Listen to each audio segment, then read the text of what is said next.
As the saying goes, that it's a child's play. Child actors make acting look so easy. They make it look effortless, largely because perhaps they do not even understand what they're doing. And that is where the beauty lies. Hi, I'm Gautam Chintamani, this is Cinemazi Studio. And today we are going to talk about a few child actors who left such a mark on the medium that they've been peerless even after they grew up, even after they were long gone or dead. The memories of their performances in certain films lingers on. Why is it that child artists barely or rarely manage to make a second career when it comes to regular actors? One of the reasons for this is that the memory associated with a child artist, and especially the memory of a successful film, think Mother India or think Son of India, think Do Kaliyan, which had Neetu Singh, or think Hum Panchi Ek Daal Ke that had Daisy Irani. When you look at these films, it's only natural that what they do would be gauged against the success or the failure of these films. And no matter what a child artist like Sajid did after Son of India, it would always be pale in comparison. Similarly, Neetu Singh may not have, the child artist Neetu Singh could not have thought of any other film better than Do Kaliyan in terms of roles. Or if you look at a Jugal Hansraj in Masoom, or if you look at somebody like a Master Manjunath, who very famously played Swami in Malgudi Days, or the young Amitabh Bachchan in Agnipath, things would not be the same. It's very difficult, it's almost impossible for child artists to become successful stars, and very few of them managed to do that. Neetu Singh managed to do that, Urmila Matondkar managed to do that to a great extent, but it's a different story. There is also a bittersweet tale to many of these lives.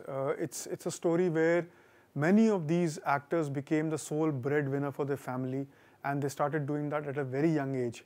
And for the want of a better word, they were exploited not just by the filmmakers or the medium, but sometimes their own family members.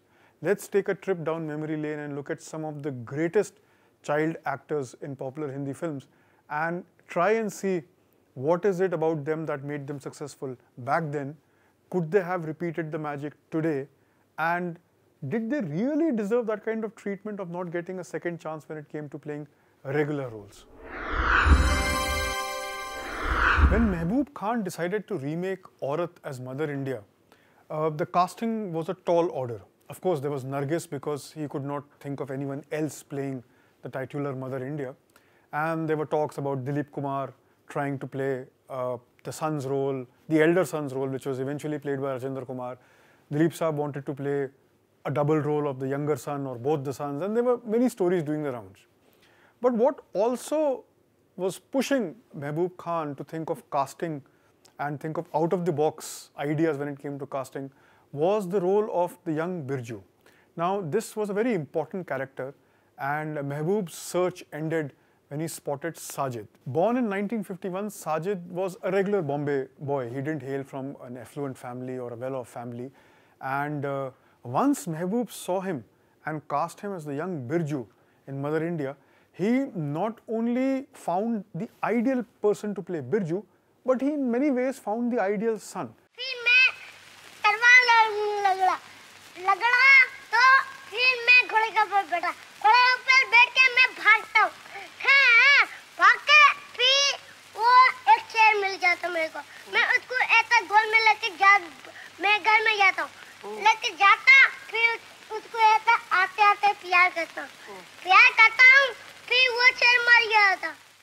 So Mehboob adopted Sajid and renamed him Sajid Khan and gave him his second big film in Son of India immediately after Mother India. आज मैं तुझसे लड़ने आया हूँ। तू बोलते झूठ मत बोलो, चोरी मत करो, माँ बाप की सेवा करो, रोज़ के दर्शन करो। नंदू ने नंदू तेरा नाम भी नहीं जानता, तुझे पहचानता भी नहीं। You know, Son of India was a fairly well-known film. It made people sit up and take notice, but it was not as successful as Mother India in terms of the box office collections. After Mehboob's death in 1964, his wife Sardar Akhtar decided to send Sajid to Hollywood. And he had a fairly interesting career there. He had a TV series called Maya, where he played this exotic Asian character, and he enjoyed a fair deal of success in Hollywood as well. But it was in Philippines that Sajid discovered a second lease of life. Some of Sajid's famous works in Philippines include The Prince and I and The Singing Filipina. In the 60s, it was fashionable for studios and producers, because the studio system was still prevalent then, to have people on their payroll. And these production houses were making all kinds of films. So you had films which had huge stars, and you had films which had people who were discovered by the studio, in the manner of speaking. And there were also films meant for specific target audiences. And one of the factors which was common across most studios was the presence of the child artist. Now, they were fairly successful. They worked not only in Hindi films, but also Tamil and Telugu films.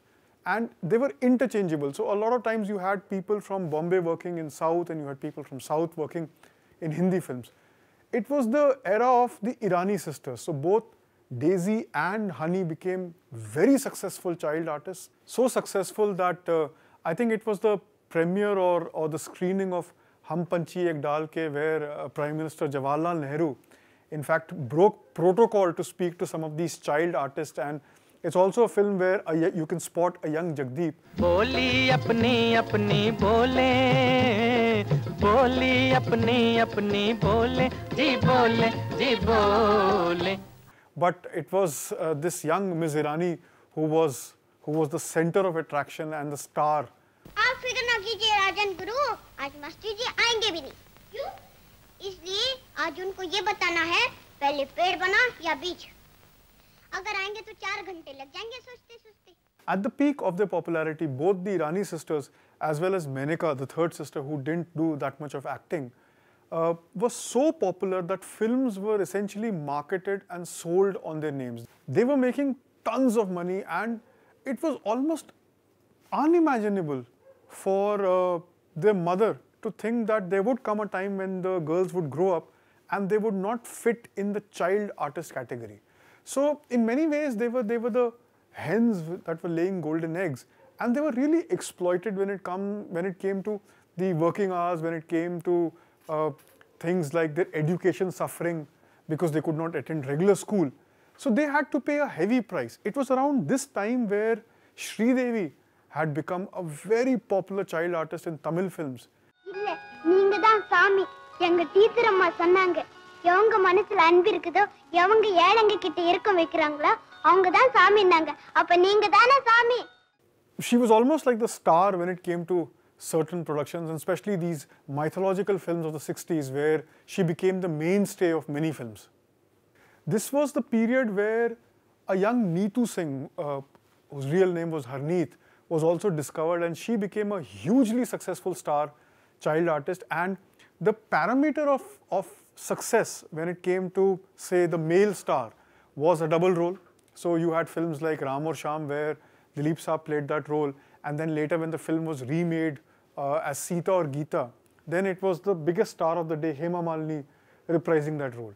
So when it came to child artists, so either it could be a film like Son of India, which centered around a little boy, or it could be something like a Do Kaliyan, where Neetu Singh had a double role, and the entire film, even though there were stars like Biswajit and Mala Sena in the Hindi version of the film essentially revolved around Neetu Singh's characters. एक idea, क्या तुम mummy के पास चली जा, मैं पिताजी के पास चली जाती हूँ. बात तो ठीक है, क्योंकि हम दोनों की सूरत एक सी है. यही तो आइडिया है. मैं गंगा, तू जमुना, हमें कोई नहीं पहचान सकता. The late 60s and the 70s, the entire decade is inundated by hugely popular and successful child actors. So this was an era of Master Sachin, Master Alankar, Master Bittu, Master Raju. This was also the era of Sarika, who debuted in Hamraz in the late 1960s. तुम रोज चिट्ठी लिखती हो अपनी mummy को? हाँ, रोज लिखती हूँ, लेकिन क्या करूँ, मम्मी नहीं आती. मम्मी को बहुत याद करती हूँ. हाँ, बहुत याद करती हूँ. There were films which which changed the narrative to some extent to make sure that people like Master Raju or Master Bittu became the part of the landscape. this also somewhere conveyed to the children that they were slightly different from, say, the rest of the class when they went to school, or the neighborhood kids that they would get to play with every now and then, because most of the time would be spent in the studios.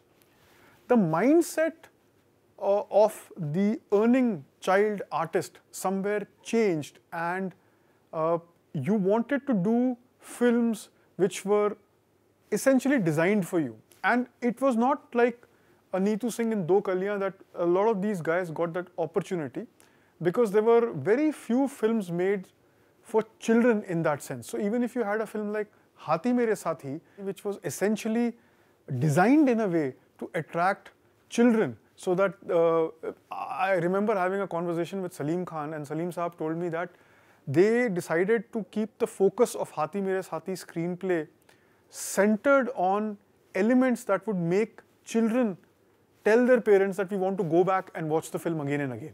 So certain set pieces in the film, or the interplay between Rajesh Khanna's characters and the animals that surround him, was something that children really enjoyed. And Salim Saab says that it was the children in the audience that made a huge chunk of the repeat audience, and this is what ensured that the film enjoyed great success. Some of the films in this period, especially Gulzar's Parichay, which was a loose remake of The Sound of Music, you can see how the narrative was designed to include classical set pieces where somebody like a cute young Master Raju could actually connect with the audience in a way which would ensure, a second viewing or repeated viewings.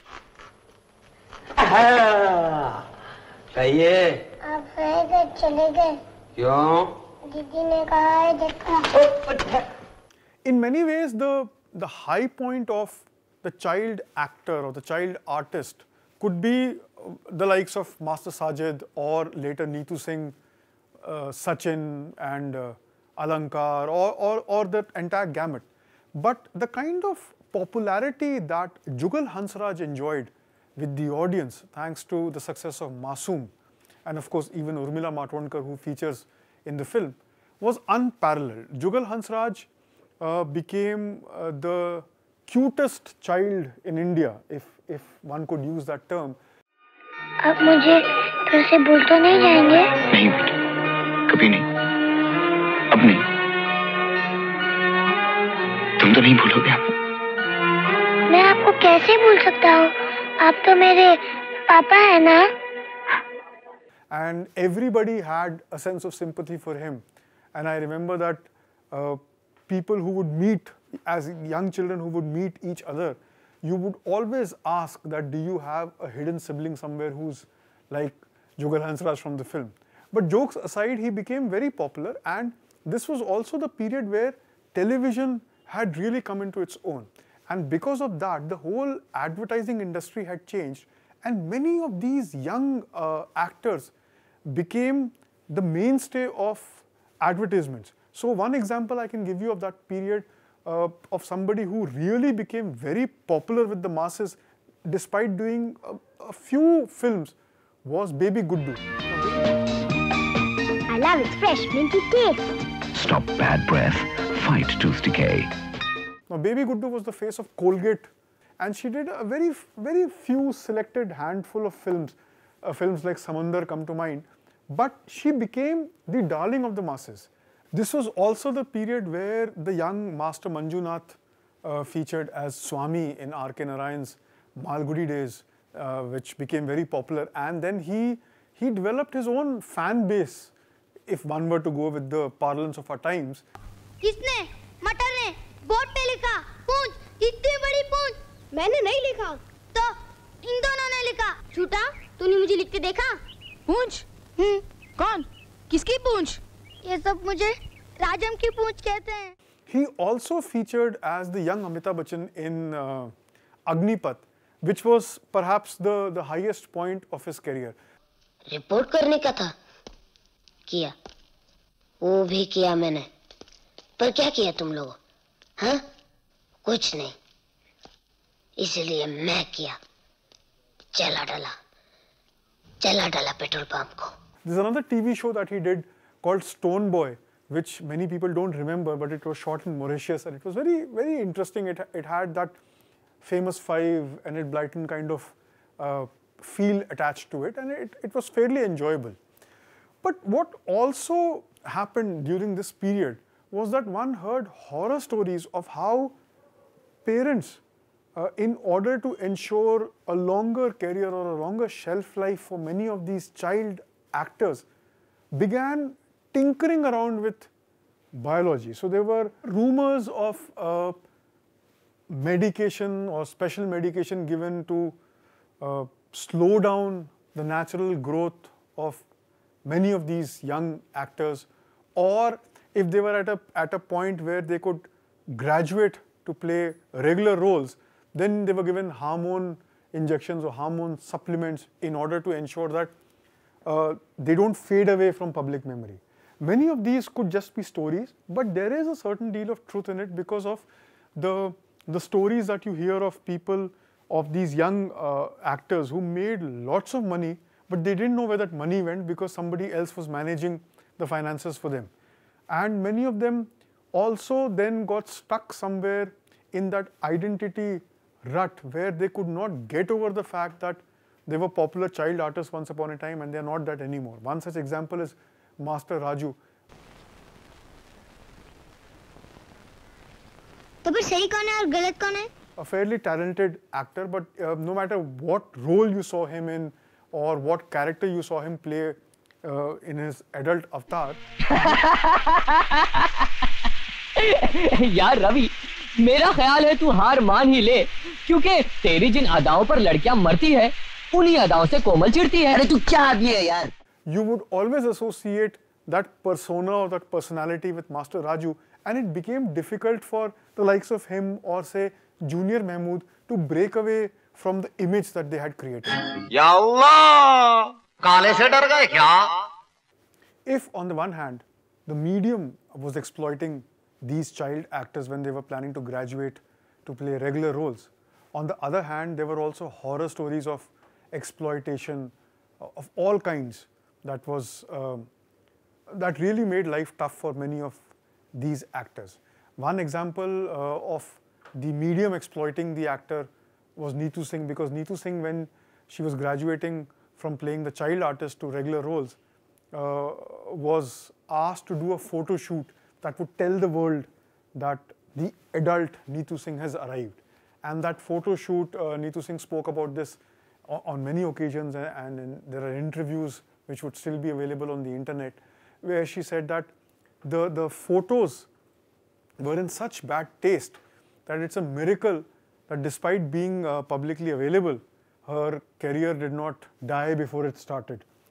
In 2018, Daisy Irani opened up about how she was raped at the age of 6 and threatened and beaten by the person who was supposed to be her guardian and who would accompany her to shoots. That story really shook a lot of people, and in fact, many of the people who were close to Daisy Irani did not know about these horror stories. In fact, her nieces and nephews, that include the likes of Farhan Akhtar, Zoya Akhtar, Sajid and Farah Khan, were shocked when they heard the details of what she underwent. Many such horror stories would never come out, but the fact remains that these guys were really exploited in more ways than what meets the eye or what you and I can ever imagine. Why was this so? This was simply because they were doing something which had great value, commercial value. So once when somebody gets used to a kind of a life of luxury, or let's just say regular money coming in, where you didn't have to do anything, somebody else was doing something and you just had to make sure that they report to sets on time, they eat on time, they sleep on time, and they look okay. Unka face theek hai, baki sab does not matter. You would make sure that this continues. At the end of the day, what you see on the screen, you still remember the child artist by what you see on the screen. And perhaps that is fine somewhere, because that is what art and cinema is meant to be. But let's not fool ourselves into thinking that every child artist is a happy individual. Many a times they don't even know what they're doing. So next time when you see a child performing on YouTube or one of these talent shows, just keep in mind or bear in mind that there could be something else behind the scene. There is no reason not to appreciate a child's talent. There is no reason not to allow them the opportunity to express themselves. But let's just keep an eye open and see that they're happy. At the end of the day, it's them who are facing the camera, and it's them who undergo all these things. I hope you liked watching this episode of Cinemazi Studio. Don't forget to hit the like button and subscribe to our videos or hit the bell icon so that you know the next time we upload a video. Thanks for watching.